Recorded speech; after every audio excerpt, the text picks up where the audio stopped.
Here again with another The Walking Dead, The Ones Who Live episode review video, as I was able to see the episode early on the YouTube AMC Plus channel. But before I get into that, though, pretty important, if you weren't caught up to the point where I am at rewatching or watching The Walking Dead, The Ones Who Live, or you're just not entirely sure, then you definitely need to take the initiative and pay attention to the episode's title, which of course I'll mention, as well as put in the description. If that happens to be the case and you find out that you're not caught up, then it would be my recommendation that you don't watch this video any further to avoid any potential spoilers. And I guess I should say, if you haven't watched every single episode of the original Walking Dead show, then you probably don't want to watch this or listen to this review, as that will contain spoilers as well. And of course, I'm a big fan of The Walking Dead. I've watched every iteration of The Walking Dead. So at the end of this video, with about 20 seconds left, I'll put my The Walking Dead series finale review video right there, titled Rest in Peace. And then I'll put my review playlist of The Walking Dead Daryl Dixon right up here. And then The Walking Dead Dead City right there for your viewing pleasure. And, you know, anything you have to talk to me about The Walking Dead, you can certainly leave in the comment section. But with all that said, this will be The Walking Dead, The Ones Who Live, Season 1, Episode 3. I'm assuming we're having another season, although it's not been confirmed yet. The title of this episode is called Bye. And this will be my review, reaction, recap after just finishing watching the episode. So we start with Rick years ago when he was a consignee and he runs into Jadis at the fair. I don't know what the town place or something like that. And, you know, I wish we would have started with this, because we last saw Rick, other than the last episode of The Walking Dead, you know, on the helicopter with Jadis. And that should have started this show, but we kind of get some insight on that. She talks about getting supplies from the CRM for people, and that's why she did what she did. She says she could have let Rick die when she found him on that riverbed. And then Rick tells Jadis he's going home. She tells Rick that she did save his life, and that's what happened. Rick tells Pearl Thorne about making sure the woman survives that the CRM is speaking with. And then we go to the now time zone, and Jadis says to Rick, "You're thinking about killing me." And Rick says, "Oh, I will, but not today." He says she's getting in the middle of something that she has nothing to do with. Jadis says if she dies, she has a file that will go to the CRM, and it says everything about Rick, Michonne, and all the people at Alexandria, and they will know. So Jadis says, again, if he tries to leave, everyone back home dies. And then Jadis figures out that Rick talked to Pearl Thorne about Michonne, as she's taken a liking to her and kind of like pulled some strings for her in the consignee program. And Jadis says, "You two together, you can do anything." Michonne contacts Judith about finding the brave man. We don't know for sure if Judith actually hears this transmission, and I'm doubting that was the case. And she says that they've stopped him again and again, so that's why he didn't come home, but they can't stop us together. And then Michonne talks to Cleo Clifton, one of the other consignees, and Michonne is actually able to save Cleo from a walker. And yeah, you know your shit, she says to Michonne. Major General Beale speaks during his service for Donald Okafor. Rick talks to Pearl Thorne again. She talks to Rick about her first encounter with Okafor. And then Major General Beale says he's not sure about Rick. Of course, he wasn't sure about Okafor at first as well. And Pearl Thorne has been promoted to Command Sergeant Major Thorne now.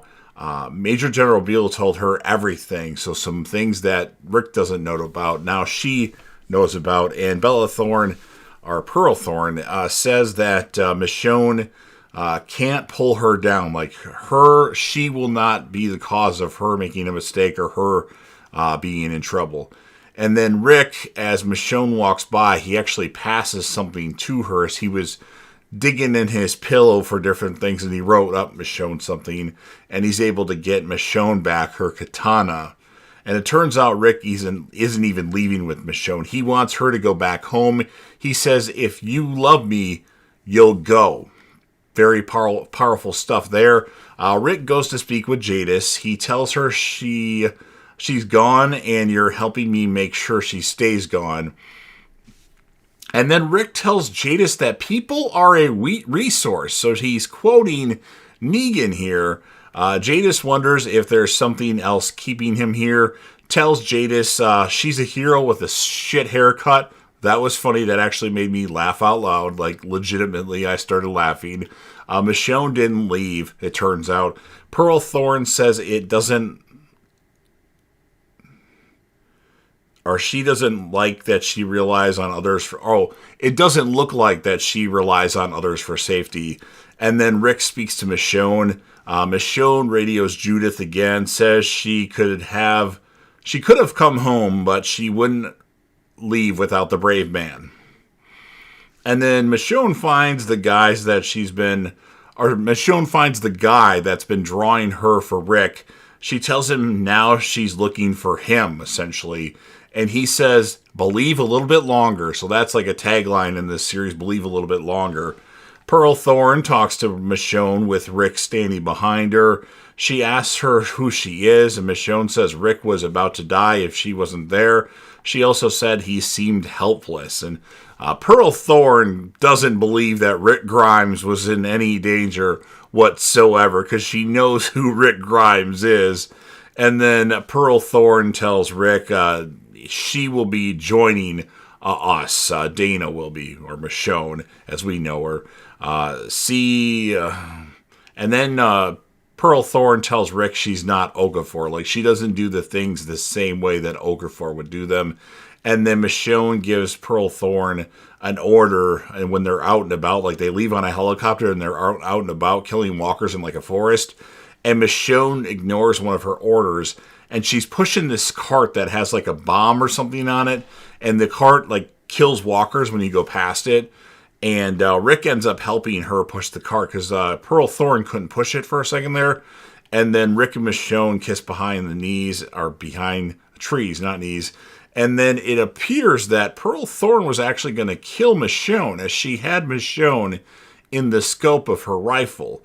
And Rick got in the way to stop her from doing that. And then Pearl Thorne tells Rick she doesn't want to see the consignee anymore. She also says that Rick is moving up in the CRM. So what Okafor said to both of them, they're both moving up very quickly. Was it Okafor's plan to potentially die himself so they would be able to move up? Probably not, but just seems kind of odd that they're moving up really fast. And then Rick runs into Jadis again. She mentions that she hasn't saw me yet. Looking at Michonne, there it is. She saw me. Uh-oh. Michonne has seen Jadis now, and she kind of looks like she's seen a ghost, because they didn't really talk about what everybody thought when Jadis just kind of disappeared on The Walking Dead. And then Michonne says to Rick, Jadis? And Rick says, it doesn't matter. And then Rick says he's taking her back to the base right now. And Rick tells Michonne, everything we had is broken. You hear me? It's over. And then Rick and Michonne are heading back to base on the helicopter. And then we hear like a voiceover of Michonne reaching out to Judith again. Again, we don't know if Judith is hearing these transmissions. And she's saying, I don't know if we'll be back. And then Michonne grabs Rick and jumps out of the helicopter. A moving helicopter, might I add. I don't know how far off the ground they were, but that's what ends this episode of The Walking Dead, The Ones Who Live. So, again, a really awesome episode. I don't think this was as good as the previous two, but it was still really good, just not as good. As far as my score of the episode, I'm going to score it a 9.0 out of 10, and I'm kind of confused. Well, I'll tell you my characters of the episode. Michonne, obviously. Rick, obviously. If we had to pick a different character to spotlight on, I would say Pearl Thorne and Jadis. I'm a little upset that we're not getting a lot of Major General Beale. Like, he only has a scene or two here and there, but doesn't really get a lot of focus. Hopefully, he'll do something that really, like, makes him big in the show. but Jadis certainly was good, and Pearl Thor. Now, my issues with the episode, and I'm sure these questions will get answered, but why didn't Rick tell Michonne about Jadis to begin with? That should have been one of the first things he talked about, like, hey, here's how I got here. Jadis found me on the riverbed and brought me in a helicopter over here, and she's a part of this, like, secret military CRM. And then why isn't Michonne telling Rick about RJ? Now, I that one I can probably answer myself. She doesn't want to overwhelm him with information and stuff, but it just seems kind of odd that they're not telling each other certain details of things. So, anyway, you've heard everything that I have to say. Now it's your turn. If you're a fan of The Walking Dead, Daryl Dixon, The Book of Carol, The Walking Dead Dead City, The Walking Dead World Beyond, Fear of the Walking Dead, or The Walking Dead The Ones Who Live, and you want to help me out with the YouTube algorithm, please consider Hulk smashing the like button, or hit the like button like a katana. I don't know, that was kind of cheesy. It does help out the channel with the algorithm. And remember, I cover a lot of things on this channel, not just The Walking Dead. So if you want to see what I cover, check out my playlists. A lot of stuff, UFC fight reactions, Dexter stuff, Lucifer stuff, Shameless stuff, The Big Bang Theory stuff, just a lot of different stuff in general. Share this video with a friend, put this video on any one of your social media platforms. Don't forget to sound off in the comment section about what your thoughts are on this episode of The Walking Dead, The Ones Who Live. What would you rate the episode? Who would you choose as your characters of the episode? You can do a male, female, both.